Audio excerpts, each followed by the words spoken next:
Muy buenos días. Casi que no empezamos este año, vea, 6 de febrero. Casi que no volvemos a Graepic, pero ya estamos otra vez en la jugada. Bienvenidos, feliz año para todos. Me da mucha alegría presentarla al expositor de hoy. Juan Pablo Zapata es un talento completamente endógeno. Hizo medicina general y especialización en psiquiatría en la Universidad de Antioquia y también con nosotros obtuvo el título de magíster en epidemiología clínica y de doctor en medicina clínica. Es un honor tenerlo acá, Juan Pablo. Muchas gracias. Y lo que nos va a presentar hoy son los resultados de su tesis doctoral, desarrollo y validación de la escala del trastorno de adaptación en pacientes médicamente enfermos. Bienvenido, Juan Pablo. Muchísimas gracias, hermano. No, muchas gracias por la invitación. Para mí es un gusto poder estar en este espacio para presentar una investigación que hemos venido trabajando durante los últimos años y todo este tiempo nos hemos dedicado a pensar cómo la medicina clínica, que pues es el doctorado que hice, y su rama, la psiquiatría, que es mi especialidad de base, podría concebir el estrés, que es una reacción que nos salva la vida, pero ¿en qué momento podemos como clínicos conceptualizar una reacción de estrés que está enferma? ¿Cómo esta misma respuesta que nos permite reaccionar frente a la adversidad y encontrar formas de resolver problemas puede transformarse en algo patológico y darle el título de un trastorno, especialmente en aquellos pacientes que tienen una enfermedad médica que ya de entrada tienen como esa aparente adversidad? Es esa conceptualización la que quisiera presentarles hoy y poder ofrecer una mirada de cómo los métodos cualitativos y los métodos de la psicometría pueden ponerse al servicio de esta tarea.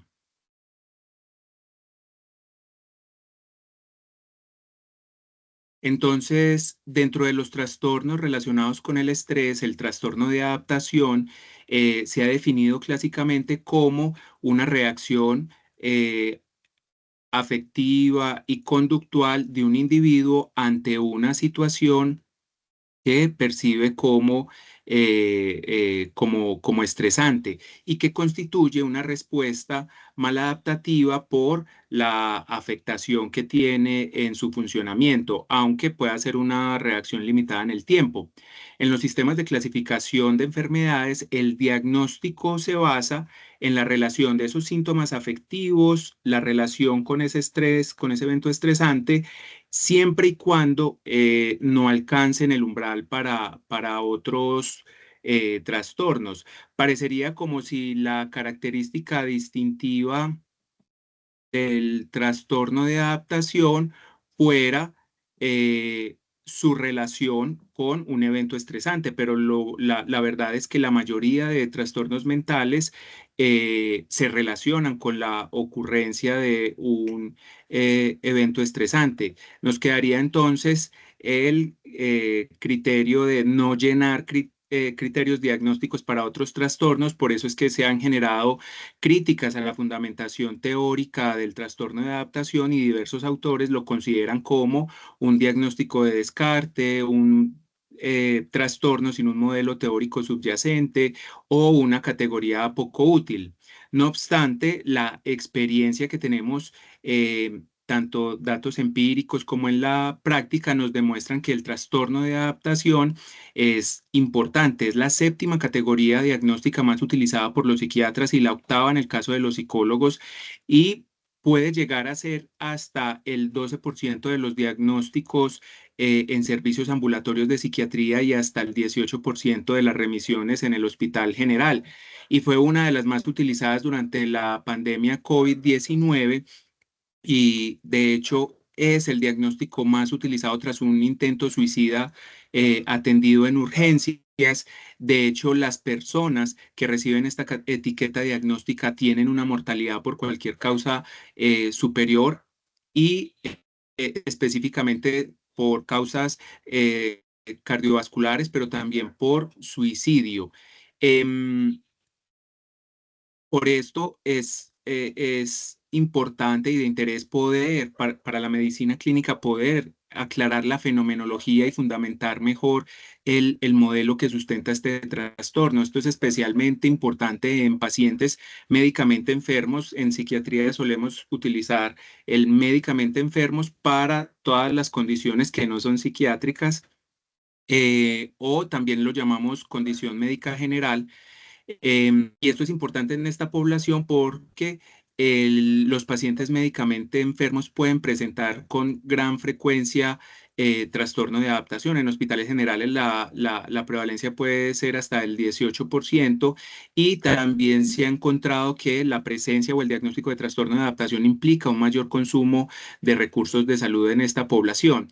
Y es que la enfermedad médica puede, o una condición médica general, puede ser percibida como un evento estresante, pues desde que inician los síntomas de esa enfermedad de base, su diagnóstico, el tratamiento que implica, se pueden generar síntomas emocionales que desde el punto de vista clínico pudieran configurar un trastorno de adaptación. Y en esta población, el diagnóstico se vuelve mucho más importante porque podría orientar tratamientos diametralmente distintos. Pues en estos pacientes tenemos que tener mucha cautela en la exposición a psicofármacos por el riesgo de interacciones farmacológicas y de eventos adversos, dos condiciones que están con mayor frecuencia en esta población. Todo lo dicho hasta acá entonces sugiere que estamos ante un diagnóstico importante, pero fuertemente criticado por su falta de claridad y en consecuencia incluso puede llegar a ser subestimado. Por ende, la pregunta fundamental es cómo podemos darle estructura y claridad a este diagnóstico, cómo desarrollar un modelo teórico robusto que capture la esencia del trastorno de adaptación y nos dé pistas sobre el proceso diagnóstico que sucede en la clínica. Este modelo diagnóstico o este modelo teórico no solo nos permitiría entender mejor qué es realmente el trastorno de adaptación, sino que también nos permitiría algo muy importante para nosotros, los epidemiólogos, que es su medición. Existen en el momento dos instrumentos tipo escalas para la evaluación del trastorno de adaptación: el IADQ, por sus siglas en inglés, y el ADNM. En realidad, ambos instrumentos están basados en el mismo modelo teórico. De hecho, tienen una estructura como similar, y es que el trastorno de adaptación se produce tras la ocurrencia de eventos estresantes que se listan, de hecho, en ambas escalas como una lista de chequeo de si a usted le ha pasado algo relacionado con su salud, con su economía, a manera como de ejemplos para que el paciente lo marque, y ya luego pregunta por los llamados síntomas cardinales. Este, de hecho, fue el modelo en el que se basaron los criterios de la última actualización o revisión del DSM, el DSM-5-TR, y también por la clasificación internacional de enfermedades en la 11ª versión. Estos síntomas cardinales serían los pensamientos repetitivos y la falta de adaptación en el caso de la IADQ, y pensamientos repetitivos, evitación y falta de adaptación definida para ambos como dificultades en el sueño o alteraciones conductuales. Vemos que en ambos el énfasis o los síntomas cardinales son pensamientos repetitivos, lo que pudiéramos llamar la rumiación, y el designar como síntoma cardinal la rumiación realmente es problemático porque también es un síntoma cardinal de otros trastornos como la depresión. En el episodio depresivo mayor, uno de los síntomas más frecuentes es la rumiación cognitiva. De hecho, hay modelos psicoterapéuticos basados en el manejo de la rumiación.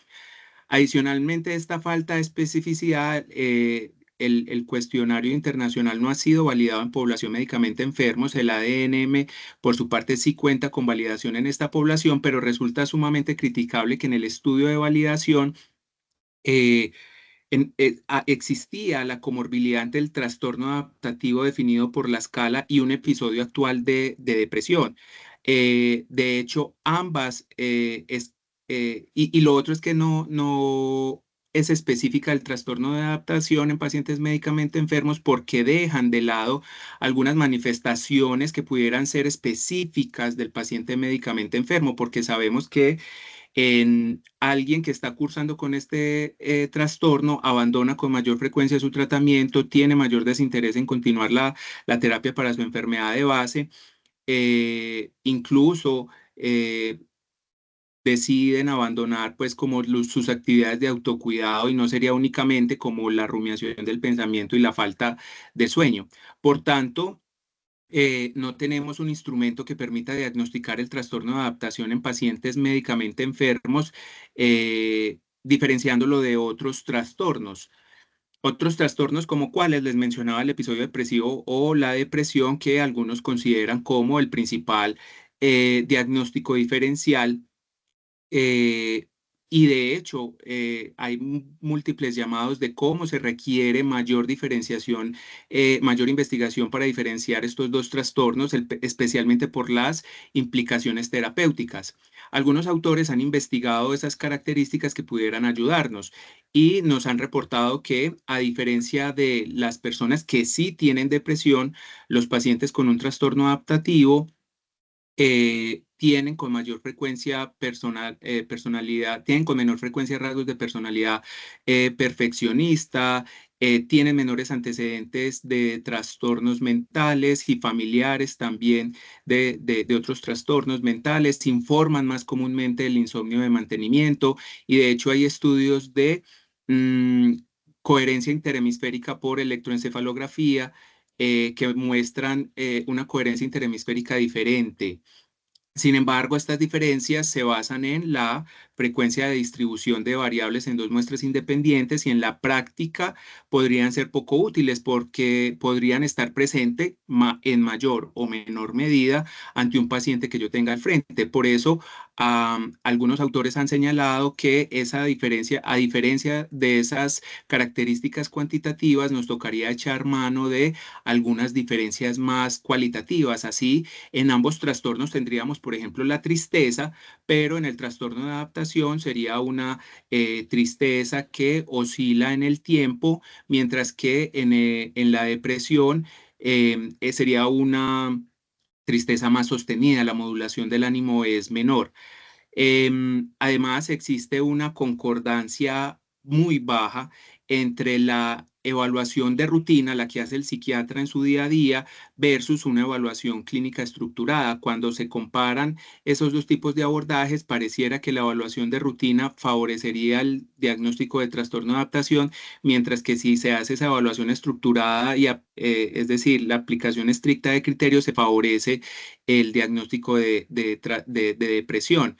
Esto podría indicar que en la evaluación psiquiátrica rutinaria los psiquiatras podrían apelar a algunas bases diferentes al número de criterios, que es como normalmente se ha hecho y lo que proponen los manuales diagnósticos. Sin embargo, no existen datos empíricos sobre esta discriminación que podríamos obtener a partir de descripciones cualitativas de información proveniente de los propios clínicos ni de los pacientes. Sin duda, comprender esto permitiría ampliar la conceptualización que tenemos sobre el trastorno de adaptación y diseñar un instrumento para el diagnóstico y la evaluación de la gravedad de este trastorno. Y este fue el objetivo de esta investigación, desarrollar un instrumento de medición tipo escala del trastorno de adaptación a partir de un modelo teórico específico derivado de la comprensión que haríamos de las experiencias de los pacientes y del proceso diagnóstico del personal de salud mental. Para alcanzar este objetivo nos propusimos un estudio mixto secuencial exploratorio de dos fases para desarrollo de instrumento. Fue aprobado por el Comité de Bioética de la Facultad de Medicina de la Universidad de Antioquia y una primera fase fue entonces una fase cualitativa donde buscamos crear un modelo para la representación del trastorno de adaptación y esa comprensión alcanzada en la primera fase sería el insumo para la segunda fase cuantitativa en la que ya abordamos un instrumento para la medición del trastorno de adaptación. Dentro de la fase cualitativa, específicamente, realizamos primero un estudio fenomenológico como método filosófico que se centra en cómo las personas experimentan un fenómeno particular. Entonces, la ruta que seguimos fue con los pacientes que han presentado trastorno de adaptación y que pudieran darnos además información sobre cómo se experimenta de una manera específica y distinta a una depresión.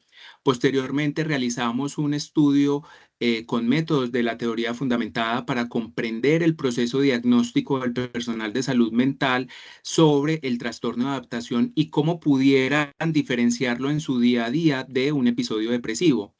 Y ya la última parte fue el estudio de desarrollo y validación de instrumento que permitiera la creación de una escala para diagnóstico y evaluación del trastorno de adaptación.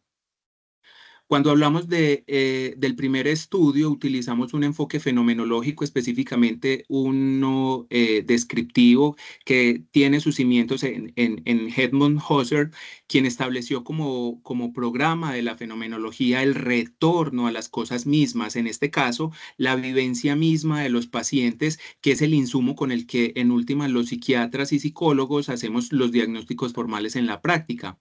Bajo esta comprensión, la idea era encontrar la esencia de la experiencia vivida cuando alguien recibe el diagnóstico de un trastorno de adaptación y de depresión.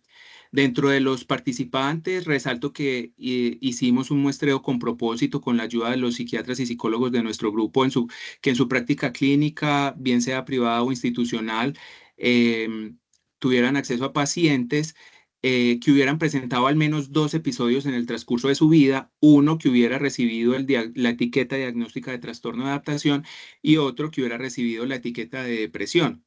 Se especificó incluir al menos 4 participantes. El tamaño de muestra en este estudio se determinó, por un lado, por el poco acceso a los casos con la experiencia de ambos diagnósticos y por otro, por la profundidad con la que se quería comprender la vivencia.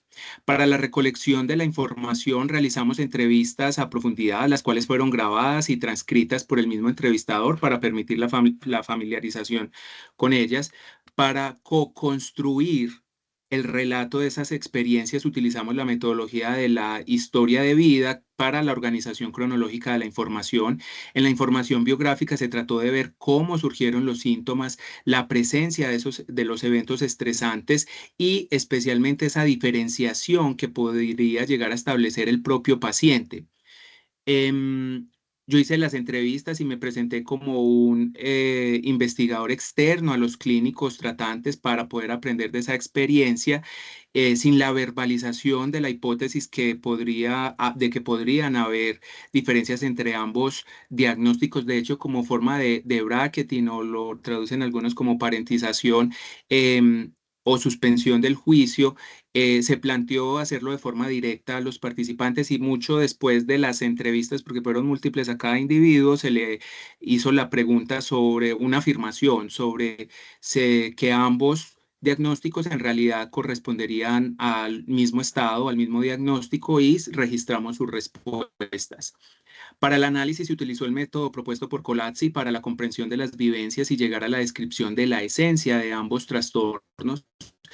Esto implica una familiarización con los textos de las entrevistas, se sintetizó la narrativa de cada individuo, posteriormente se identificaron aquellas declaraciones relevantes sobre las vivencias que dieron origen al diagnóstico de trastorno adaptativo y de depresión y luego les asignamos significados. Luego realizamos la agrupación de significados en temas y se construyó una descripción exhaustiva de las diferencias entre las dos experiencias para poder definir la esencia de cada trastorno. Esta parte del proceso fue realizada de manera clínica y no lo hacíamos de manera independiente y luego por discusión. Para aumentar la credibilidad, se involucró en el proceso de análisis la supervisión de 2 expertos formados en psicopatología y fenomenología. Los análisis que hicimos fueron socializados con los participantes para verificar que si hubiéramos capturado correctamente las experiencias. Ya dentro de los resultados de este subestudio logramos incluir 4 participantes que a lo largo de su vida recibieron los 2 diagnósticos.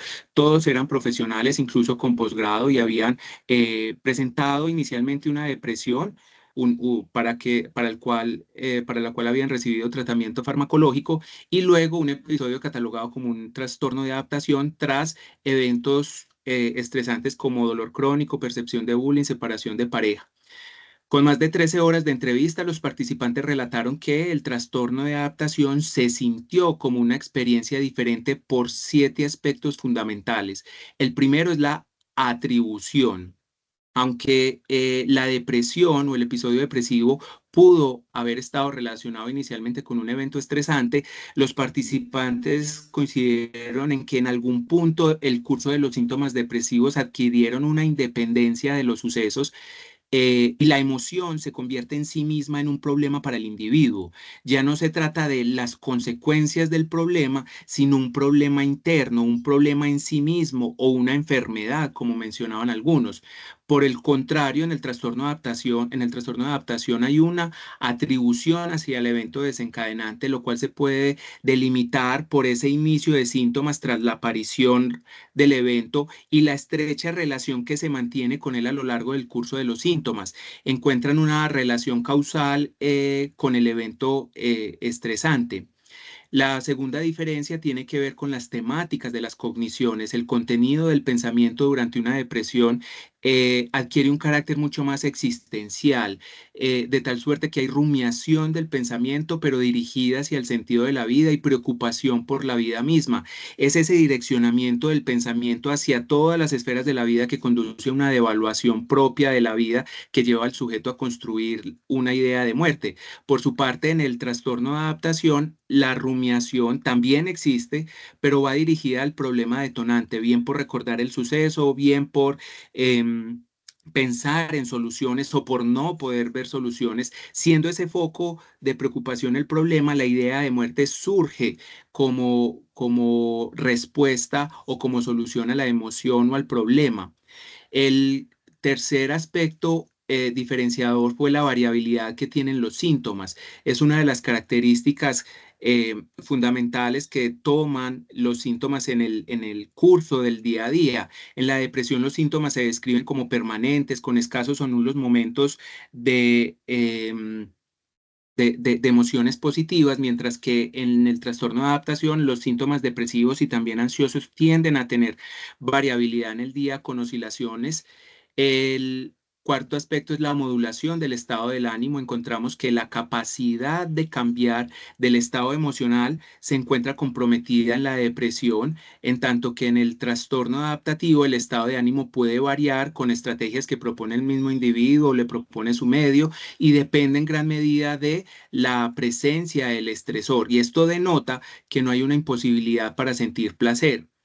El quinto aspecto de la intensidad del síndrome, la experiencia de la depresión fue uniformemente descrita como un grado máximo de tristeza, con el uso de superlativos para representar los síntomas e indicar una gran intensidad. Al tener este baremo, porque fue el episodio depresivo el que se presentó primero en todos los pacientes, la experiencia durante el trastorno de adaptación fue descrita con síntomas de menor intensidad, aunque con sufrimiento que de todas maneras los llevó a buscar ayuda.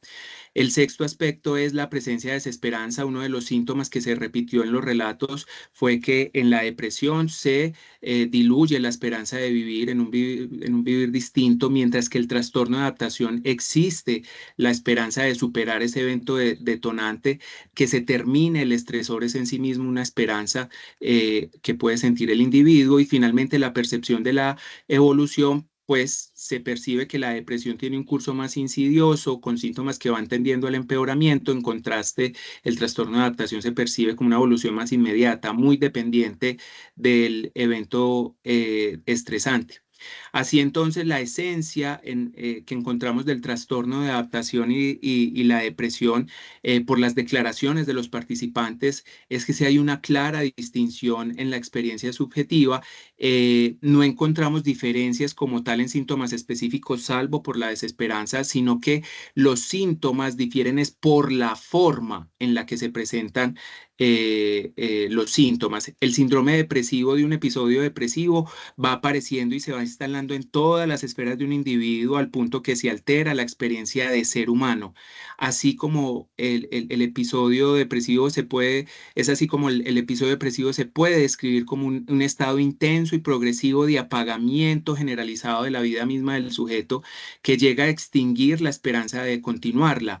En el trastorno adaptativo, en cambio, encontramos un síndrome depresivo y también ansioso causado por un evento percibido como estresante. En esa medida, el trastorno adaptativo sería una reacción dinámica a una situación particular con la que hay alta dependencia, por lo que los síntomas cursan con alta variabilidad y con la esperanza de que se termine ese evento.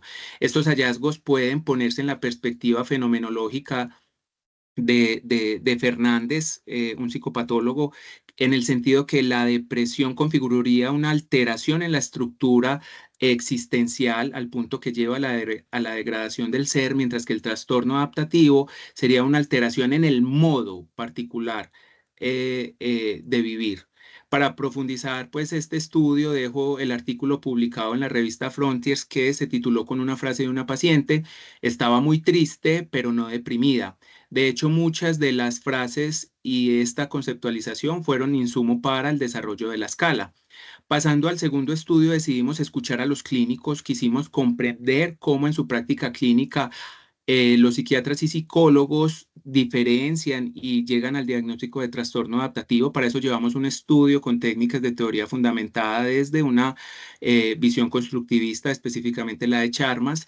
El marco teórico de esta investigación, como nos lo explica ella misma, es que se fundamenta en el interaccionismo simbólico, pues consideramos que los clínicos son seres humanos que dirigen sus acciones en consonancia con el significado que le dan a un objeto. En este caso, el clínico interactúa con el paciente que expresa unos síntomas y también con el constructo mismo, que sería el trastorno de adaptación.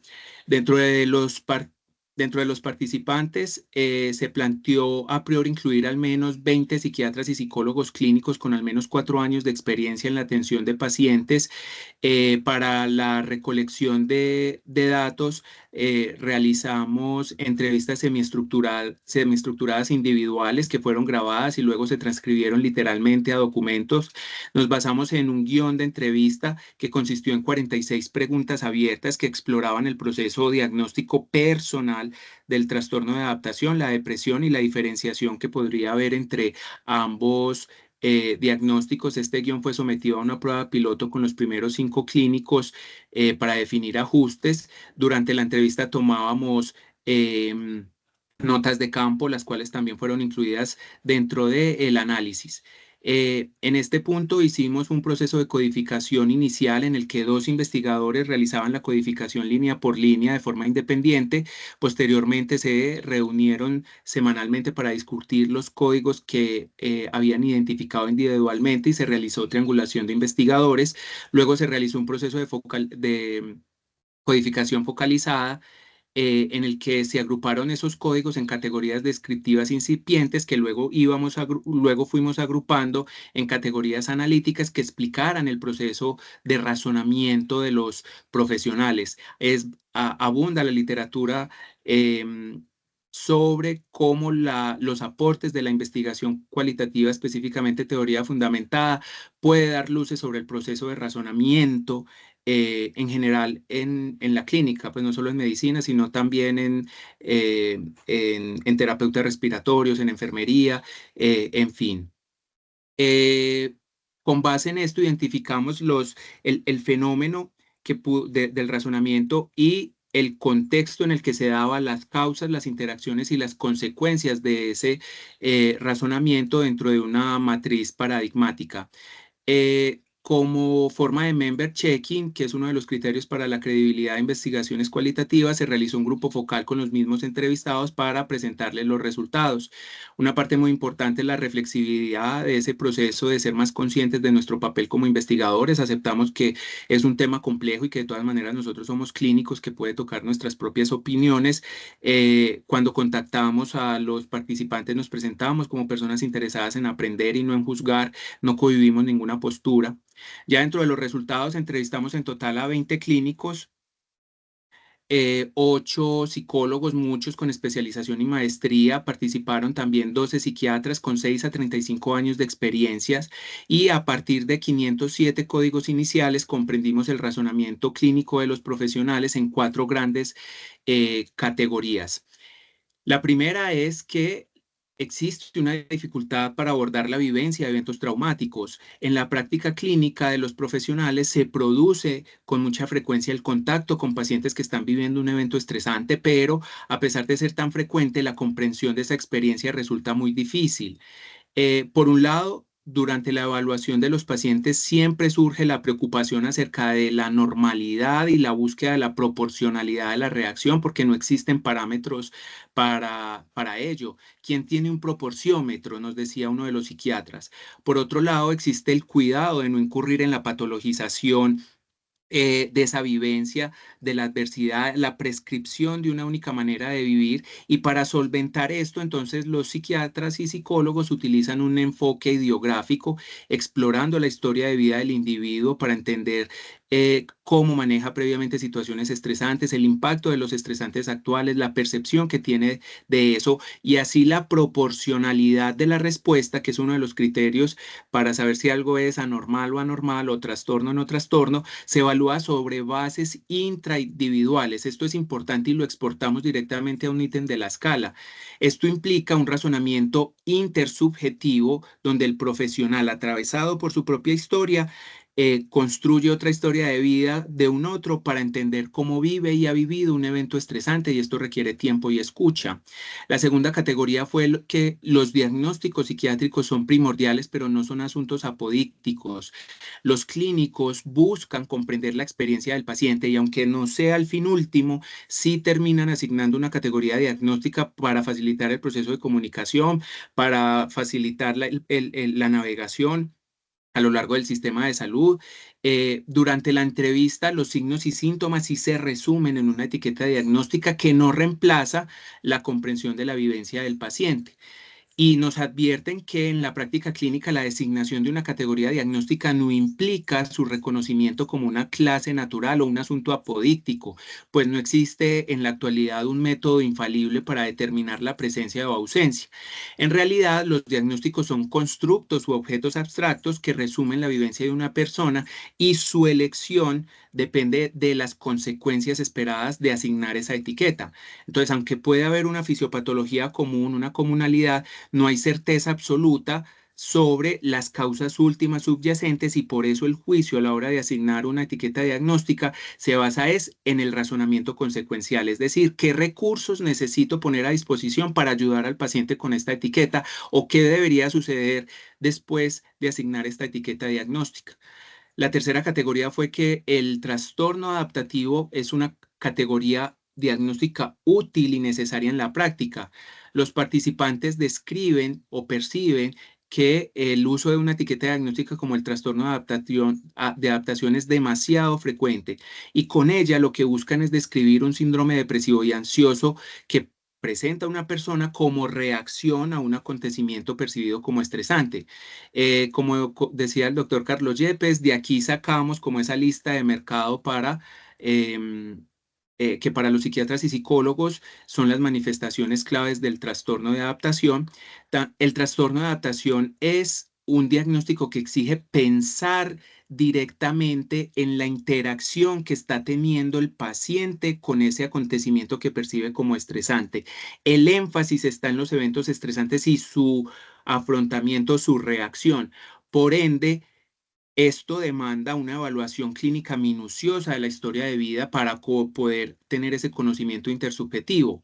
El trastorno de adaptación se considera un diagnóstico de trabajo que organiza los servicios de salud para acompañar al paciente en esa vivencia. Requiere un enfoque interdisciplinario, medicina, psiquiatría, psicología, trabajo social, incluso apoyo espiritual. La etiqueta responde a la necesidad del individuo que demanda ayuda más que a un criterio normativo de una adaptación única.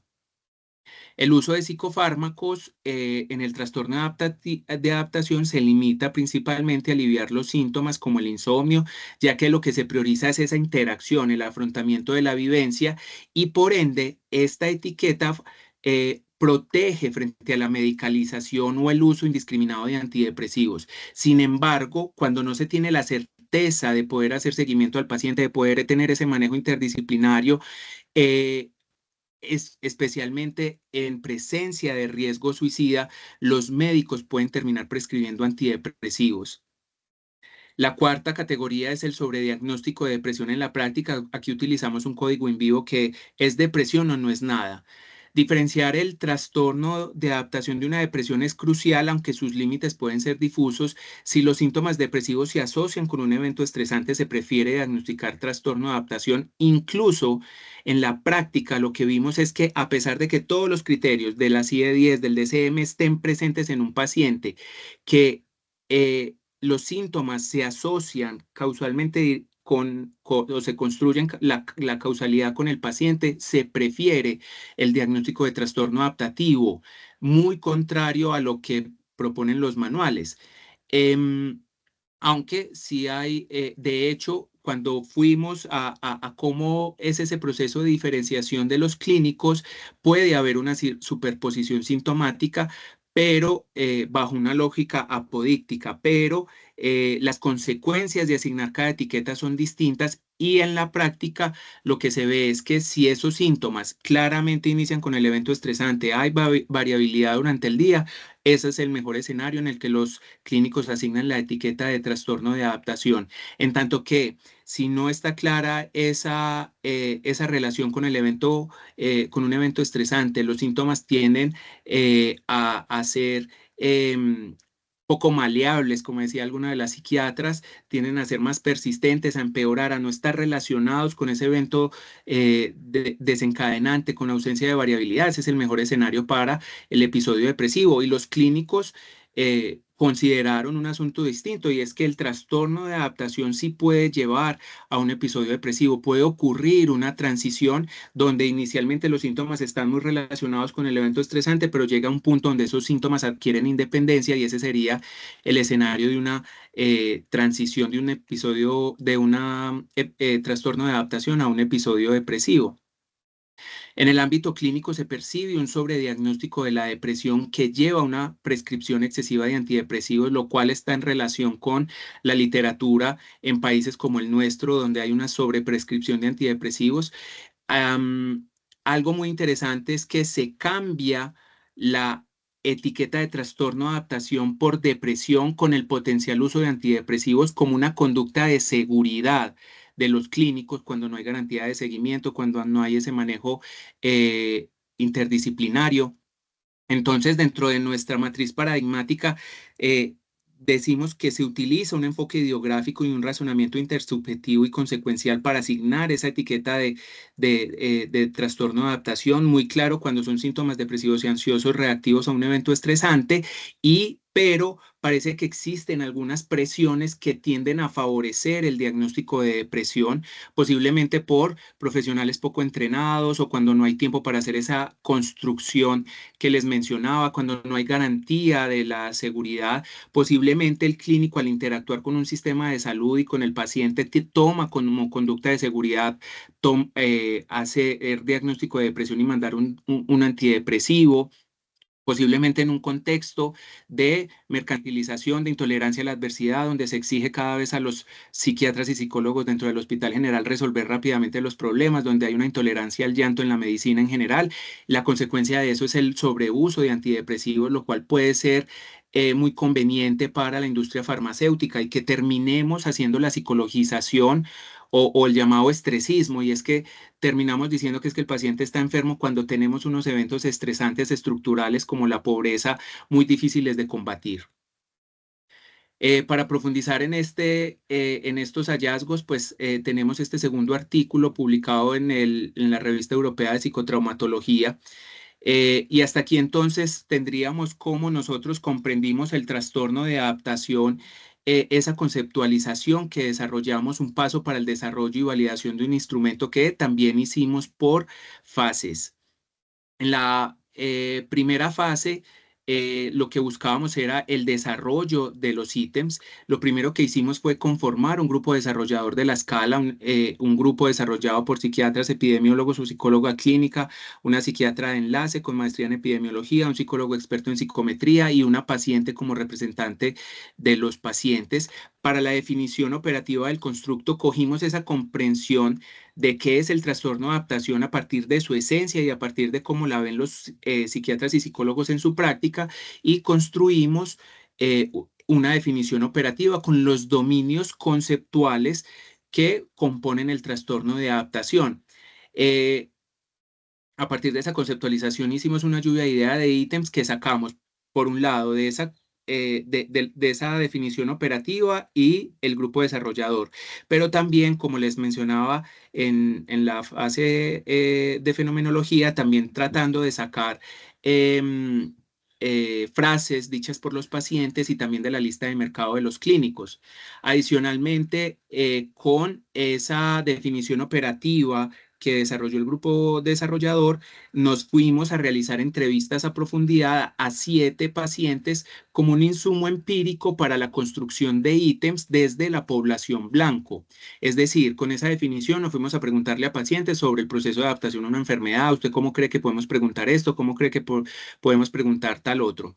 La idea era encontrar ítems adicionales o similares, pero en palabras y expresiones utilizadas por los pacientes para asegurar de entrada la validez de contenido. Este pool de ítems fue evaluado por el grupo desarrollador en un proceso iterativo para determinar su relevancia, la exhaustividad de los dominios, la comprensibilidad, y con esto se construyó la primera versión de la escala.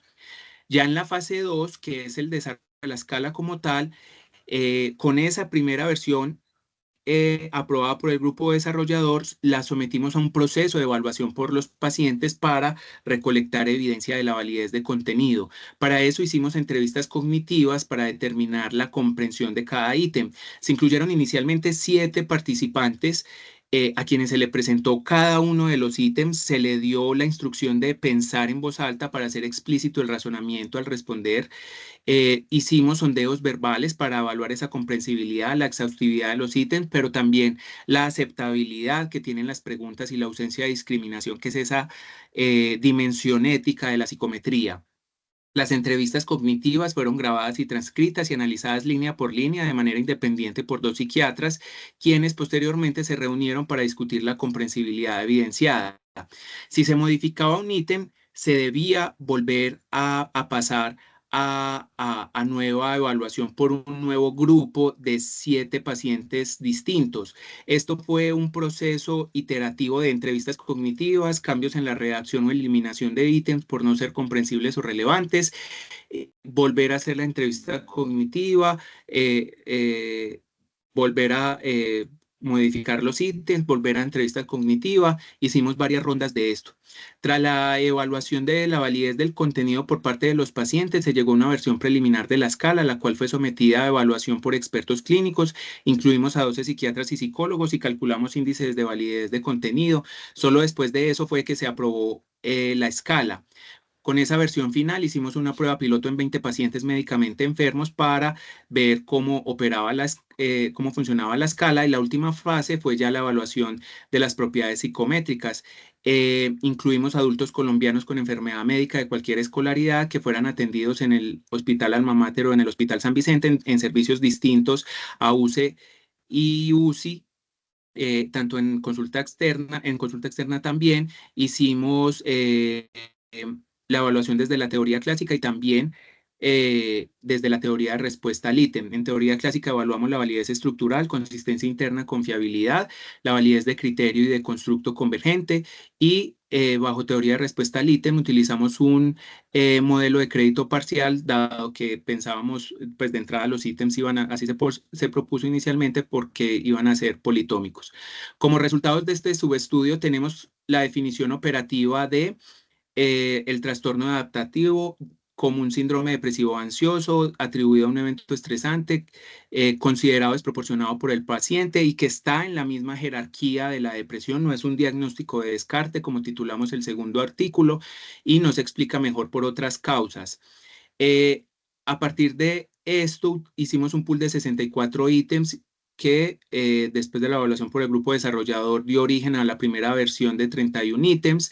Hicimos 5 rondas de entrevistas cognitivas para llegar a la versión de 22 ítems de la ETAM, Escala de Trastorno de Adaptación en Pacientes Médicamente Enfermos. Esta escala en general aborda por, una de las diferencias es que pregunta de manera libre, porque veíamos en las entrevistas cognitivas que cuando uno tiene la lista de chequeo de a usted le ha sucedido algo malo en su economía, algo malo en su salud, la gente se diluía, la instrucción implicaba una mayor carga cognitiva para los pacientes y como lo que nos interesa es la reacción a esos eventos estresantes, por eso se dejó como una pregunta abierta de diga todo lo que lo está estresando y luego abordamos por síntomas del trastorno de adaptación y la disfunción que genera. Desde el punto de vista de los clínicos, obtuvimos evidencia de una buena validez por un coeficiente, un índice de validez de contenido adecuado, tanto a nivel del ítem como de la escala general, con un alto acuerdo entre los 12 clínicos. Esta fue la versión que ya utilizamos en la prueba piloto, donde no encontramos ítems perdidos, no encontramos dificultades y la escala se toma en promedio 7 minutos. Incluimos ya en la fase de validación a 512 participantes, la mayoría eran hombres en la cuarta, sexta década de la vida, con escolaridad primaria, pero también, que es una de las falencias en la literatura, que también teníamos representación de gente sin escolaridad. Dentro de la mayoría eran hospitalizados por medicina interna y cirugía, no tenían antecedentes de trastornos mentales ni de consumo de sustancias. Hicimos un análisis cualitativo de esos estresantes, la mayoría eran de salud y su atención, problemas económicos, familiares, y el 10% no tenía ninguno. En el análisis psicométrico encontramos en evidencia de la validez estructural, hicimos una matriz de correlaciones policóricas, encontrando unos ítems que correlacionan mucho entre sí, otros que no tienen correlación entre sí, implicando una estructura de varias dimensiones. Hicimos el análisis paralelo de Horn para un método estadístico para determinar el número de factores, que sugiere que habían 3 factores. Cuando hacemos el primer análisis factorial, encontramos una primera dimensión que reúne la mayoría de síntomas, una segunda dimensión que es como muy específica de los síntomas en el paciente médicamente enfermo, y la última dimensión que tenía que ver con todas las ideas de muerte y de suicidio. De hecho, así nombramos las 3 dimensiones: síntomas del trastorno adaptativo, el impacto en el autocuidado y el impacto en el deseo de vivir. Eliminamos 2 ítems por bajas cargas factoriales, lo que nos da una escala de 20 ítems. Esta escala de 20 ítems tenía buena consistencia interna por un omega de McDonald adecuado y un alfa de Cronbach para cada uno de los 3 factores también adecuado.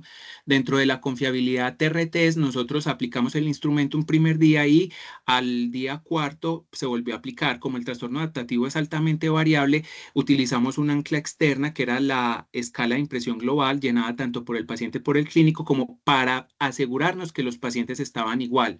Entre las 2 mediciones, en los pacientes, en 62 pacientes que evaluamos esta propiedad y 41 seguían igual, dependiendo del criterio externo, encontramos un coeficiente de correlación intraclase alto, lo que nos habla de buena confiabilidad TRTs. Para la validez de criterio utilizamos la evaluación independiente y ciega del puntaje de la escala por un psiquiatra independiente, que a partir de la lista de chequeo de la definición de trastorno adaptativo decía si el paciente tenía trastorno de adaptación o no. Evaluamos a 209 participantes, de los cuales 65, es decir, el 31%, una prevalencia un poco más alta a la reportada en la literatura, cumplía diagnósticos para trastorno de adaptación, y encontramos un área bajo la curva ROC muy buena para el instrumento. Dentro de la validez de constructo aplicamos la ATAM y la ADNM, que es la escala que les mostraba al principio, y la escala hospitalaria de ansiedad y depresión, y encontramos correlaciones positivas, moderadas a altas, entre los diversos factores y el puntaje total, y estas 2 escalas, dando evidencia de la validez de constructo en su aspecto convergente. Y dentro de la teoría de respuesta al ítem, cada una de las dimensiones fueron analizadas, construyó la curva característica de la categoría para cada uno de los ítems, encontrando que las categorías están organizadas y coherente con que a menor rasgo latente, menor probabilidad de responder las categorías de acuerdo en desacuerdo o de baja frecuencia, y mientras más rasgo, mientras más trastorno adaptativo, se responden las categorías de mayor intensidad. Como esperábamos, la tercera dimensión, que es el impacto en el deseo de vivir, las ideas de muerte y de suicidio, requieren mucho del rasgo, es decir, son los ítems más difíciles dentro del lenguaje de teoría de respuesta al ítem, lo cual es coherente con lo que sabemos del constructo. Así entonces encontramos evidencia de la validez y confiabilidad del instrumento. Lo pueden profundizar en el artículo que les mandamos, donde publicamos nuestros resultados. En general, pues profundizamos en la conceptualización con esta investigación sobre el trastorno adaptativo y propusimos un instrumento de medición que ya se encuentra en proceso de propiedad intelectual para el registro por la universidad y las instituciones participantes. Ya creemos que es dejar al servicio del mundo científico este instrumento, y también que sea un medio para crear mayor concienciación sobre este trastorno que, como les decía, parece ser más olvidado que antes. Para fines prácticos, proponer esta conceptualización y este instrumento de medición es un paso no solo para enriquecer la investigación sobre los trastornos relacionados con el estrés y la psicometría, sino que también es mi contribución a una práctica clínica mucho más precisa, alineada con las experiencias y necesidades de los pacientes, que son el centro de la medicina clínica, que es sin duda lo que nos reúne a todos acá, y el doctorado que hice. Les agradezco enormemente la atención. De hecho, recordar que terapeuta viene de el sirviente que cuida, y la entelequia del médico no debe ser otra sino la de cuidar a otro, y para eso debe utilizar las mejores herramientas que pueda tener a su alcance, y espero que esta sea recibida como tal. Muchísimas gracias. Excelente, Juan Pablo. Muchísimas gracias a usted, hermano. Felicitaciones. Gran trabajo. Y creo que es un aporte sustancial no solamente al conocimiento del fenómeno, sino también a la práctica clínica y en beneficio de nuestros pacientes. Está levantada la mano del profesor Carlos Yepes. Adelante, Carlos. Buenos días. Sí, hombre, escuchar a Juan Pablo, me uno pues a las palabras de Fabián al principio. Escuchar a Juan Pablo siempre es una delicia académicamente hablando. Un comentario antes de que me olvide, Juan. Mencionaste por ahí, creo que en el objetivo, experiencias subjetivas. Me suena a pleonasmo, porque me suena a mí, no te tiene que sonar a vos, pues, pero es que las experiencias, por naturaleza, en su definición, son subjetivas, a menos que uno le ponga la chapa experiencias colectivas, y ya habla también de intersubjetividades. Bueno, yo creo que este es un buen ejemplo, un excelente ejemplo de una investigación muy bien hecha, tanto en el componente cualitativo como en el cuanti. Me llama mucho la atención la distribución del tiempo utilizado para la presentación, y es un mensaje profundo muy grande. Miren que seguramente a quien estaba esperando los números, las tablas, las gráficas, se las mostraron al final un poquito apretaditas, pero es porque hay un sustrato de fondo, y es que si no entendemos la plausibilidad y el asunto teórico, y no lo abordamos con todo el rigor que amerita, entonces mal haríamos en correr modelos probabilísticos y estadísticos si no tenemos esa apropiación teórica inicial. Y yo creo que Juan Pablo nos muestra un gran ejemplo de eso. Lo otro que nos pone de presente es que nos permite comparar la lógica comprensiva de la investigación hermenéutica, que va hacia la profundidad del fenómeno y la comprensión del mismo en forma más desde el significado, una cosa más profunda, versus la lógica explicativa de relación de variables, y cómo ambas pueden confluir perfectamente para comprender mejor un fenómeno. Eso no significa que la investigación cualitativa siempre tenga que estar al servicio de la cuanti, porque por sí sola también puede permitir reconocer fenómenos de interacción en las interacciones que tenemos los médicos, en el acto médico, etcétera, y de los pacientes, por supuesto. Seguramente alguien bien positivista puede decir, pero ¿cuántas entrevistas? 4, y después fueron 5, y después otras 5, y después otras 7, y eso sí se puede generalizar. Lo curioso es que no faltará el epidemiólogo que diga, no, hubo más de 30, entonces queda tranquilo. Ojo ahí el asunto, es que las mismas guías JAMA nos dice que aquí la inferencia no es poblacional, es teórica. Esa es la parte más bonita de esto. El gran aporte es lo teórico. Finalmente, otra vez, felicito a Juan Pablo y gracias por habernos permitido acompañarle en este proceso tan bonito, pero el mensaje de fondo es que insisto en que creo que hemos macartizado el abordaje de la subjetividad en forma crítica en la investigación. Y tristemente, creo que en algunos espacios de formación eso lo aprendemos y lo replicamos como autómatas sin una reflexión crítica más profunda. Y este que nos muestra Juan Pablo es un excelente ejemplo de cómo se puede hacer eso de una muy buena forma. Muchas gracias, Fabián. Gracias, profe.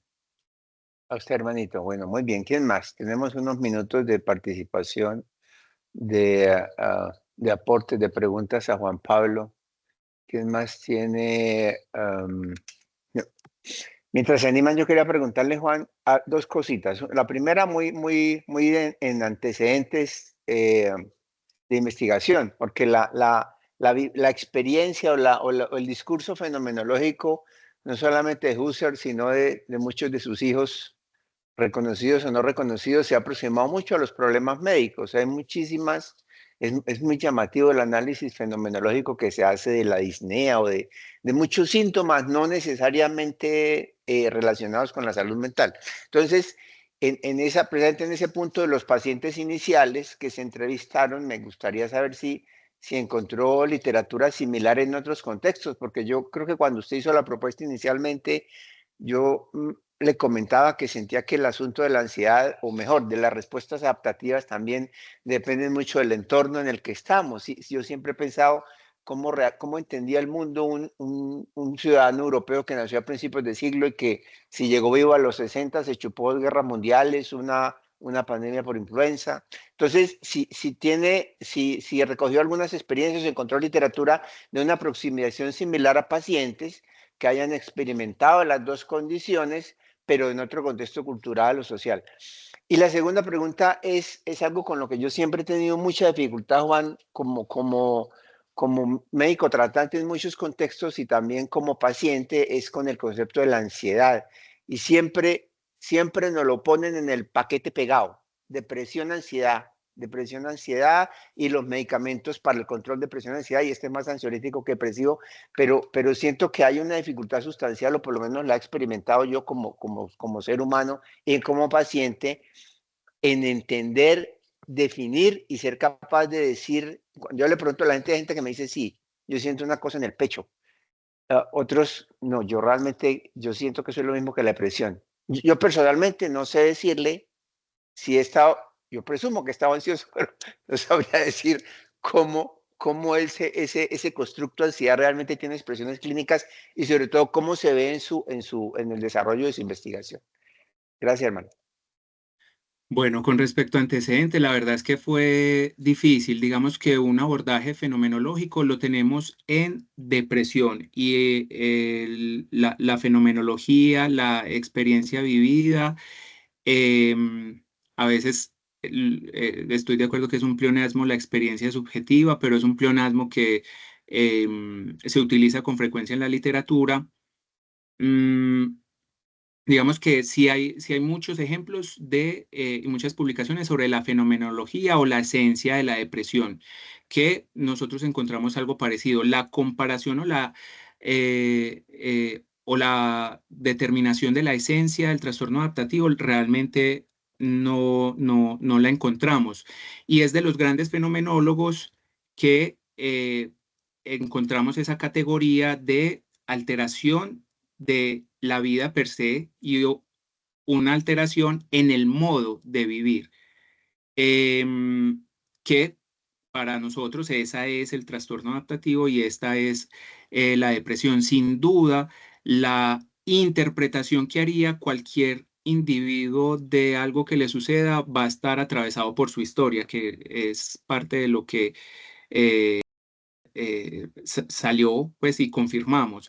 En esa medida, no pueden existir criterios normativos y es a partir de esa fenomenología y esa experiencia profunda de cada persona que uno no podría ir a decir esto está trastornado o no. Esa es una línea muy difícil para nosotros los psiquiatras y pues para los psicólogos, Pero en este caso particular, no hablo de síndromes psicóticos, ni para este caso particular, claro que el contexto de la historia es fundamental, por eso es ese conocimiento intersubjetivo que salió en el segundo estudio, porque quien haya vivido todas esas guerras, posiblemente ahora que se quede sin trabajo, pueda decir, pues yo salgo adelante ahorita. Entonces, el llamado es una mirada contextualizada y no prescriptiva del abordaje de este trastorno de adaptación.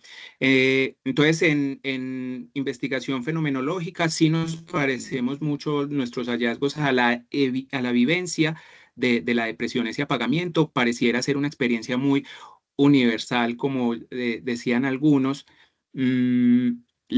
Y de hecho algunos dicen la verdadera depresión, porque ahorita también, como les mencionaba, depresión se puede utilizar de muchas formas, muchas veces es una conducta de seguridad de uno como clínico.